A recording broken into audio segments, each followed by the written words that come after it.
Hello बच्चों, क्या हाल चाल। चलिए आज मैं आपके सामने एक नया लेक्चर, नई वीडियो आपके अपने चैनल विपगेयर क्लासेस के अंदर क्लास 10th इलेक्ट्रिसिटी चैप्टर की एक नया लेक्चर लेके आया हूँ। आपका अपना विकी सर। देखिए, पिछले लेक्चर्स या पिछली वीडियोस जो आपने पढ़ी, अब सारा कॉन्टिन्यूएशन जो है आगे आने वाला उसी वीडियो के ऊपर निर्धारित रहेगा। यानी आप ऐसा समझ सकते हैं कि आपको वो सारे लेक्चर जो है, जो जितनी भी वीडियोस मैंने अपलोड की है, आप स्टार्टिंग से, तभी आप ज़ीरो से हीरो बन पाएंगे। आप स्टार्टिंग से बेसिक कंसेप्ट पढ़ते रहें उसके, और आगे आगे हम बढ़ते जाएंगे। क्योंकि अगर पिछला नहीं आएगा तो आगे वाला समझ नहीं आएगा। तो कल बच्चों हमने बहुत ही शानदार एक लॉ पढ़ा था, ओम्स लॉ। आज हम उसी के ऊपर, जो हमने ओम्स लॉ पढ़ा था, आज हम उसी के ऊपर कुछ रिलेशन के आगे हम फाइंड आउट करेंगे, जो आपको मैंने वहाँ से समझाया था। जैसे देखो, आपके सामने मैं लिखूंगा अभी। देखिए भाई, आप लोगों को पता है ओम्स लॉ हमें क्या कहता था कि V is directly proportional to I, है ना। एंड प्रोपोर्शनैलिटी का साइन खोलते थे तो लगता था R कांस्टेंट इनटू I। तो R यहां से क्या होता था, V अपॉन I। बेटा, इस R को हम लोग क्या बोलते थे? What is R here? R is known as resistance of conductor, है ना। तो आज का जो हमारा टॉपिक रहेगा तो वो रेजिस्टेंस के ऊपर ही रहेगा। तो हम समझेंगे कि रेजिस्टेंस है क्या, what do you mean by resistance.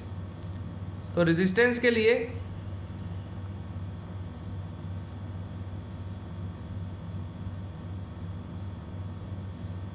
तो मैंने आपको जर्नली कल थोड़ी बहुत ही, या परसों भी, पिछली वीडियोस में जो हमने अपलोड की कल और परसों, उसमें मैंने आपको कुछ हिंट भी दिया था रेजिस्टेंस के ऊपर, कि रेजिस्टेंस जो है वो एक ऐसी प्रॉपर्टी होती है कंडक्टर की जो क्या काम करती है, क्या काम करती है बच्चों? ऐसी प्रॉपर्टी होती है कंडक्टर की जो करंट के फ्लो को रेजिस्ट करती है, यानी अपोज करती है। तो डेफिनेशन जो है जर्नल वो यही बनेगी कि रेजिस्टेंस है क्या? It is the property of a conductor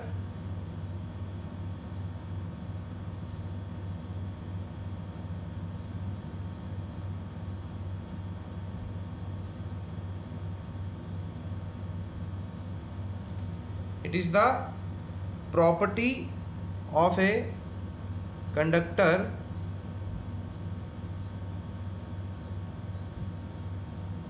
by virtue of which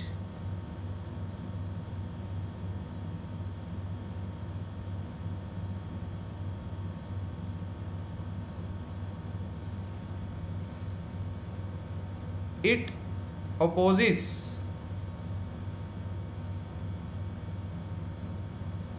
the flow of current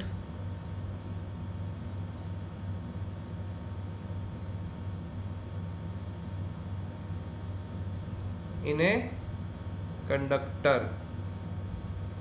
एक कंडक्टर में करंट के फ्लो को जो अपोज करती है कंडक्टर की प्रॉपर्टी, उसको हम क्या बोलते हैं? रेजिस्टेंस बोलते हैं। सिंपल भाषा में समझ लो, किसी भी कंडक्टर के अंदर अगर रेजिस्टेंस ज़्यादा है, इट मीन्स उस कंडक्टर में करंट जो है वो कम फ्लो करेगी। अगर रेजिस्टेंस कम है तो उस कंडक्टर में करंट जो है वो ज़्यादा फ्लो करेगी। सिंपल सी चीज़ है। अब देखें, इसको हम मैथमेटिकली, आपको ओम्स लॉ ने इसके बारे में समझा दिया था। मैथमेटिकली अगर हम समझे,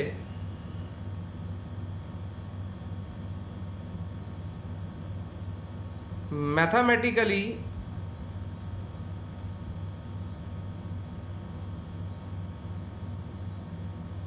R is equal to V upon I, ये एक जर्नल फॉर्मूला है जो ओम्स लॉ से हमने ड्राइव किया था।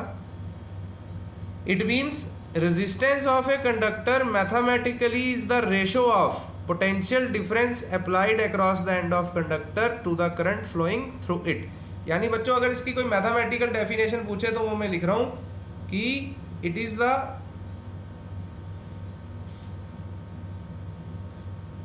Ratio of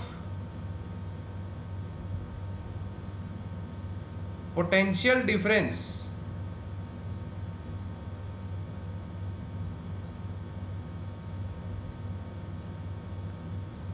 applied across the end of conductor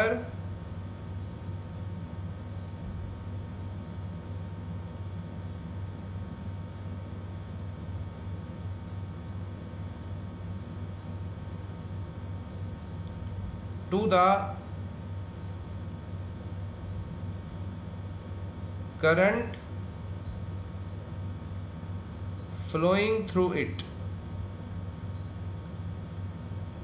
ठीक है बच्चों, यानी V upon I mathematical definition ratio of potential difference to the current flowing in a conductor.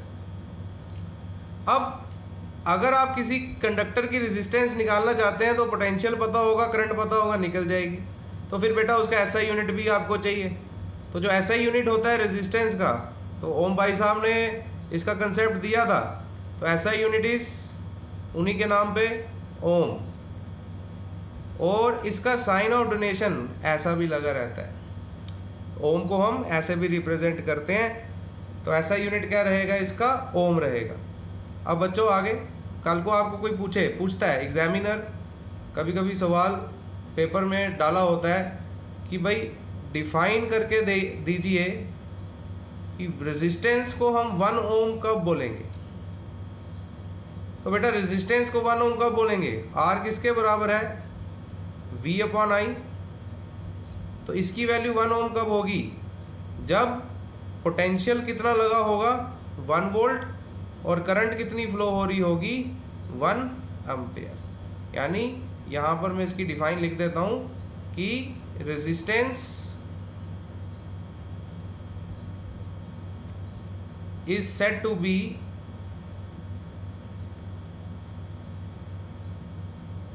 1 ohm कब होता है, when a potential of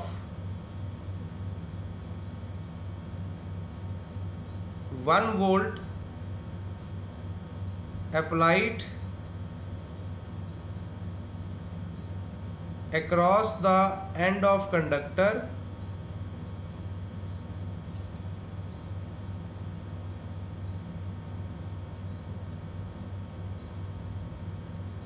and a current of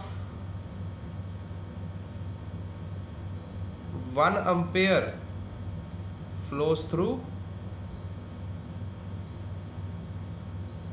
it। ठीक है बेटा, क्लियर हो गया आपको कि रेजिस्टेंस क्या होता है। तो रेजिस्टेंस एक ऐसी प्रॉपर्टी है जो करंट को अपोज करती है, आर से हम इसको डिनोट करते हैं। मैथमेटिकली आर जो है वो V अपॉन आई के बराबर होता है, और इसका ऐसा यूनिट क्या रहता है, फाइंड करेंगे रेजिस्टेंस किसी का तो उसका ऐसा यूनिट क्या लगेगा, ओम लगेगा।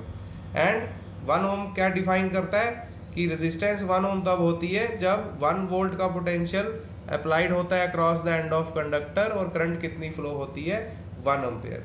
तो बेटा इसी पे हम आज इस R is equal to V upon I पे कुछ आपको न्यूमेरिकल क्वेश्चंस मैं बताऊंगा, उसको हम करेंगे आज।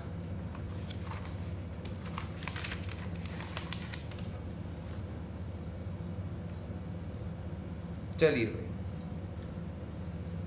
ठीक है, न्यूमेरिकल्स इसी पे लगाते हैं। सबसे पहला न्यूमेरिकल सिंपल बेसिक सवाल हलवा है। चले भाई, बोलता है कि एक वायर है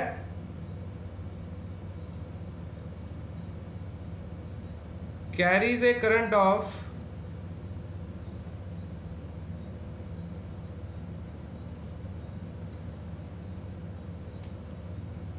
2 ampere when connected to a potential of 10 volt calculate the resistance of wire. तो उस वायर की रेजिस्टेंस कितनी होगी वो बतानी है। भाई क्वेश्चन आपने इंग्लिश जो इस पे लिखी है अंग्रेजी, सबसे पहले तो वही समझ आनी चाहिए, तभी आप किसी भी न्यूमेरिकल को आसानी से आप लोग परफॉर्म कर सकते हैं। तो इसमें क्या दिया गया है कि एक वायर है जिसमें करंट फ्लो होती है 2 एम्पेयर, जब उसको किस पोटेंशियल से कनेक्ट किया है 10 वोल्ट। तो you have to find the resistance of wire ई वायर। तो भाई सिंपल सा सवाल आ गया, गिवन है V 10 volt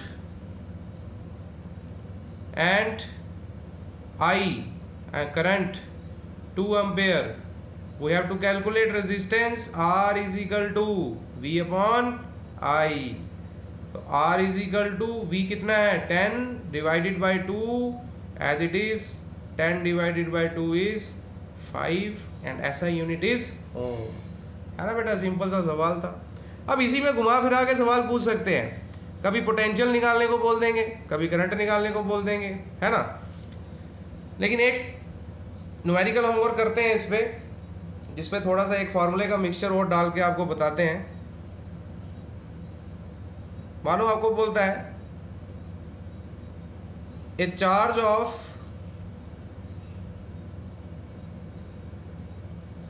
to coulomb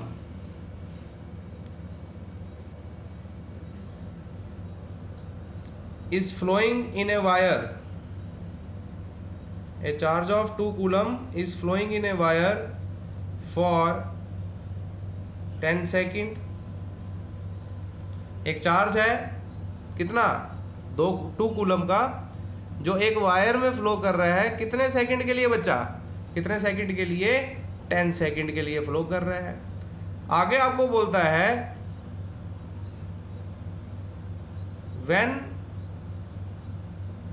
a wire is connected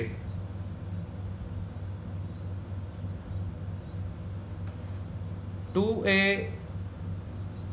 potential of 20 volt, और वायर जो है किस पोटेंशियल से कनेक्ट है 20 वोल्ट के। तो calculate the resistance of wire. उस वायर में कितनी रेजिस्टेंस है उसके बारे में बताओ।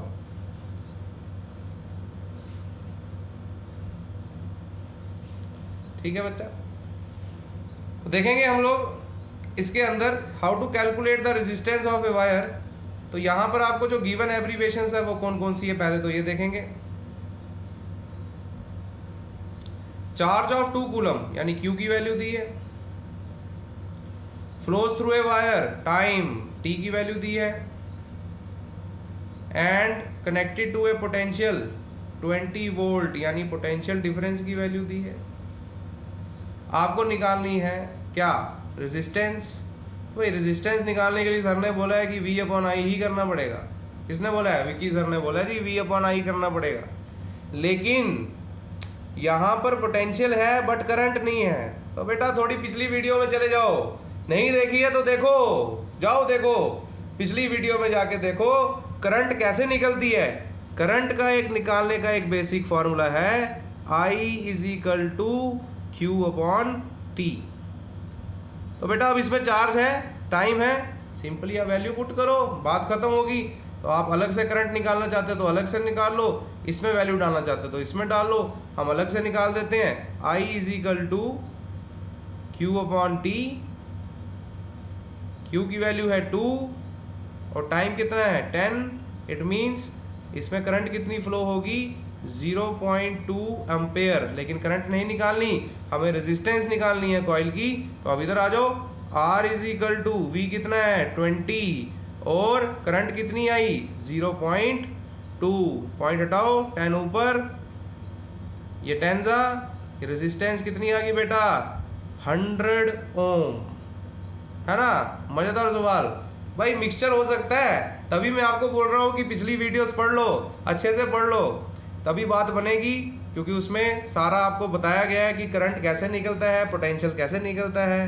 वैसे ही इसमें अगर पोटेंशियल नहीं दिया होता, वर्क दिया होता कि एक 2 कूलम का चार्ज है वो एक वायर में फ्लो हो रहा है, उसको मूव करने के लिए इतना वर्क करना पड़ रहा है, तो आप बताओ उसमें रेजिस्टेंस कितनी होगी, है ना। चलो करके दिखाते हैं, एक न्यूमेरिकल ऐसा भी करते हैं, चलो देखते हैं। चलो भाई एक न्यूमेरिकल ये भी देख लेते हैं जो मैं बोल रहा हूं अपने मुंह से।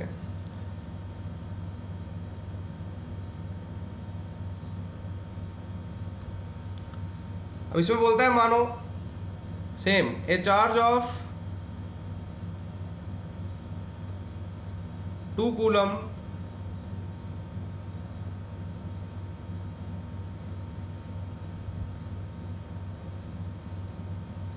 is flowing in a wire. A charge of 2 coulomb is flowing in a wire and a work of 10 joule is needed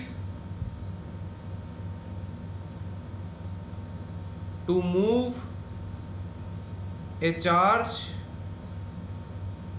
in a wire। क्या लिखा है? A charge of 2 coulomb is flowing in a wire and a work of 10 joule is needed to move a charge in a wire which carries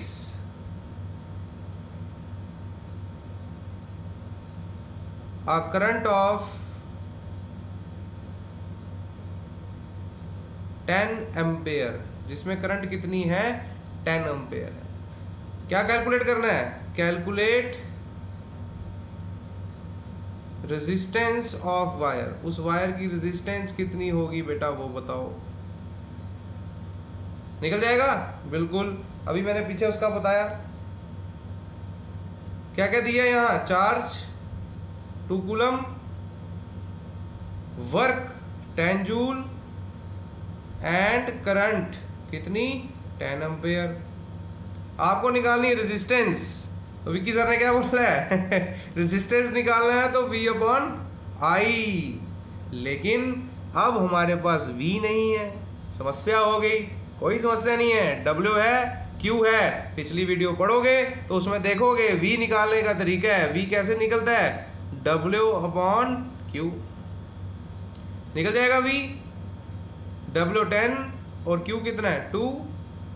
तो V की value कितनी आ गई? कितनी आ गई बेटा? 5 वोल्ट। हो गया सिंपल। चलो भाई डाल दो वैल्यू। अब R is equal to V कितना अभी निकाला? 5। और नीचे क्या रहेगा? करंट। करंट कितनी है? 10। तो रेजिस्टेंस कितनी आ गई भाई? इसको करेंगे तो 0.5 ओम, है ना भाई? है ना मजेदार? भाई इलेक्ट्रिसिटी बहुत मजेदार चैप्टर है। बच्चे सिर्फ बोलते हैं मुश्किल है मुश्किल है मुश्किल है मुश्किल है। क्या न्यूमेरिकल सर? न्यूमेरिकल बड़े सारे न्यूमेरिकल है, मुश्किल है। अरे कुछ मुश्किल नहीं है। अगर आप कंसेप्ट को ध्यान से पढ़ें, अगर आप फॉर्मूलों को ध्यान में रखें, इस न्यूमेरिकल की जो लाइंस होती है इसका मतलब समझे, तो आपके लिए न्यूमेरिकल निकालना बिल्कुल आसान जो है बन जाता है। ऐसा नहीं होता कि हमारे लिए आसान नहीं है, आसान नहीं है, बहुत मुश्किल है, मुश्किल ना, ऐसा कुछ भी नहीं भाई। ये भी तो किसी इंसान ने ही बनाई है, किताबें भी तो इंसान ने ही रची हुई है, तो कुछ मुश्किल नहीं होता। लेकिन जब तक आप कंसेप्ट नहीं है, less education is more dangerous, less knowledge is more dangerous. ये बहुत डेंजरस होती है। अगर आप इसको सही तरीके से पढ़े, इलेक्ट्रिसिटी चैप्टर से आसान चैप्टर मुझे लगता नहीं कोई चैप्टर होगा। तो उसके लिए आप मेरी वीडियोस पिछली सारी की सारी देखें, और अगर देख लेते हैं तो लाइक भी करें, कमेंट करें अच्छे से, और शेयर भी करें अपने और दोस्तों को आगे ये वीडियो भेजें, ताकि चैनल की ग्रोथ हो और भी बच्चे इस चैनल में पढ़ सके। जैसा भी हम अभी पढ़ा रहे हैं, जिस तरीके से पढ़ा रहे हैं उस पर ग्रो कर सके।